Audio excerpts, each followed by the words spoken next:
étudiants, ils ont aimé le challenge, le fait d'être mélangés les uns les autres, parce que c'est vrai que les étudiants à l'école supérieure du digital, ils sont souvent en alternance, donc ils se voient pas tous tout le temps. Donc ça permet aussi de se retrouver. Le Digital Event, c'est avant tout une expérience, je pense, c'est une aventure à vivre. On a fait pas mal de nouvelles rencontres et ça fait du bien déjà, je pense, pour le moral. Je sens vraiment que ce Digital Event permet de créer des relations dans le travail, mais aussi en dehors. C'est bien parce qu'en fait on échange et nous, moi personnellement en B3CI, on voit pas trop les autres parce que du coup on est tout le temps à l'école et on n'est pas en stage, pas en alternance. Chaque discussion, chaque rencontre est assez intéressante et je trouve qu'en s'intéressant vraiment à l'autre, à ce que les autres font, il y a du bon à tirer chez tout le monde. De base, je suis pas hyper à l'aise, je suis quelqu'un d'hyper fermé et introverti. Et du coup, je trouve que ça change et que les personnes ici, elles te mettent à l'aise.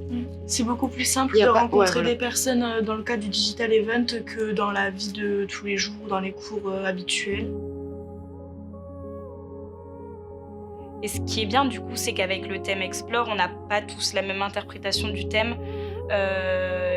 Là, nous, on est parti sur les notions du digital avec métaverse, hologramme, etc. Mais à certaines personnes, ça les inspirait pas forcément. L'idée de notre personnage, sa caractéristique principale et son rôle principal qu'il va jouer pendant tout le court-métrage, c'est basé sur justement les larmes et le ressenti émotionnel plus que explorer dans le sens découvrir de nouveaux horizons. C'est surtout se découvrir soi-même avant de pouvoir découvrir le reste du monde.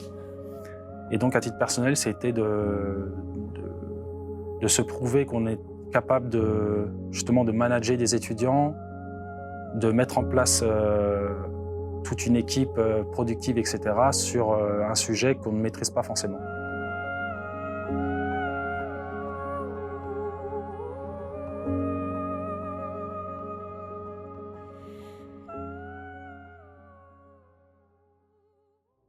On a beaucoup de liberté, on n'est pas du tout bridé, donc on est vraiment poussé à créer et à aller de l'avant, à se dépasser.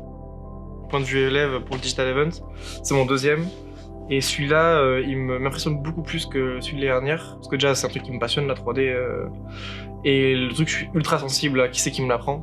Et en fait, le fait qu'il soit passionné, ça me passionne aussi. C'est le lieu où on tisse des amitiés. Avec les équipes d'intervenants, avec les étudiants. C'est une expérience vraiment très enrichissante parce qu'on a pu apprendre plein de choses grâce à ton aide. Parce que t'as aussi des expériences grâce à ton podcast et du coup tu nous as appris plein de choses. Le fait d'être avec des gens plus âgés aussi, je trouve que ça apporte un autre point de vue et ça permet de réfléchir aussi un peu autrement. Déjà sur un côté un peu plus individualiste, il y a une sorte de prise de conscience des compétences qu'on a un peu. De ouf. Genre il y a plein de trucs que j'ai pas forcément appris pendant le Digital Event, mais je savais pas que j'étais capable de les faire. Et quand tu vois qu'il y en a, ils ont jamais ouvert un environnement 3D, et quand tu vois les résultats qu'il y a, parce qu'ils sont motivés, parce qu'il y en a qui sont restés le soir, parce qu'il y en a qui sont venus le dimanche aussi. Moi je dis que c'est surtout la motivation qui a fait qu'ils avaient envie d'apprendre, ils avaient envie de faire des trucs carrés, et du coup ça a donné des résultats trop bien.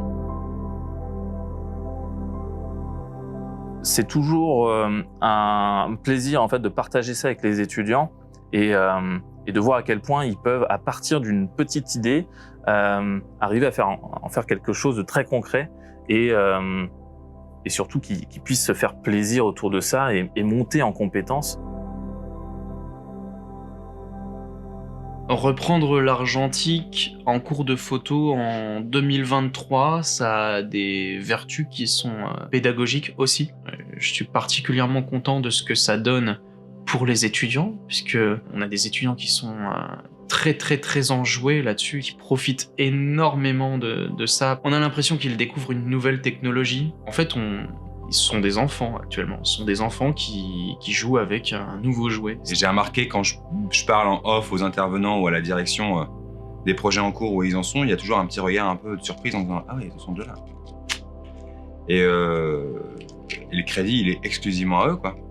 Ils ont vraiment des compétences et des sensibilités différentes. Et là, il se trouve que dans cet atelier, alors soit c'est une question de chance, soit c'est vraiment propre à cette génération-là, on a réussi à créer une cohésion de groupe vraiment exceptionnelle et parfaite.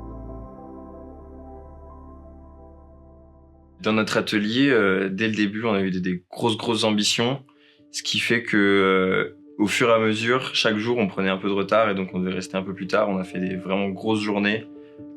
C'est vachement dur comme rythme et on se rendait compte au fur et à mesure que c'était plus difficile que ce qu'on imaginait et qu'il y avait beaucoup plus de travail qu'on pensait.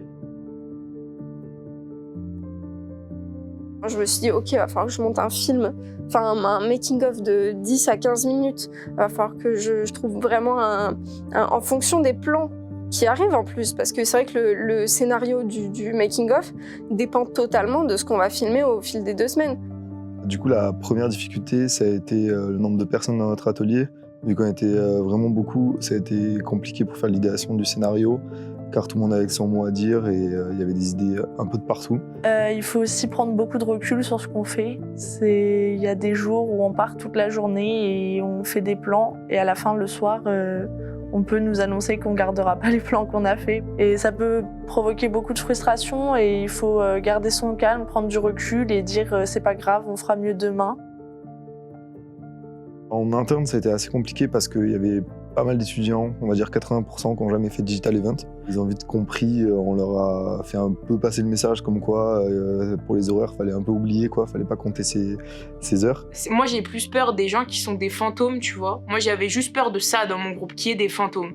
Parce que les gens qui bossent pas, en fait, c'est ça qui te freine. Alors que là, par exemple, t'as des gens motivés, ok, ils savent pas utiliser un logiciel, mais c'est normal parce que ils viennent d'arriver ou ils viennent de commencer. Et ils sont motivés, ils restent le soir, ils viennent le week-end, ils font des trucs, mais c'est hyper quali, hein.